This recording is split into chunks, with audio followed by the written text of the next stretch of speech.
শ্বশুরবাড়ি গেছিলে না? কে? ব্যাকে দিয়ে দিলাম।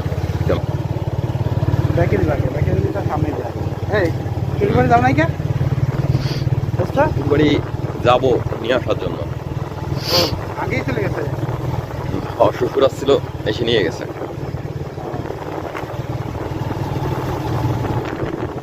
আমি গেছিলাম কালকে।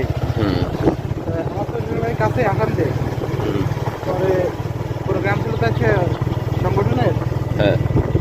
আইছিলাম বল ভাই, আবার আমাদের ওইখানে একজন যে এখন বিপ্রাতে ছিল আমাদের তার থেকে নামাজ পড়তে বেরোলাম আসলাম, ঠিক আছে। আর কি এটা তো আছে শরীফুল ভাই না? শরীফুল ভাই। আসসালামু আলাইকুম। ভালো আছেন? শরীফুল বাড়ি? শরীফুল মনে হয় বাড়ি নাই।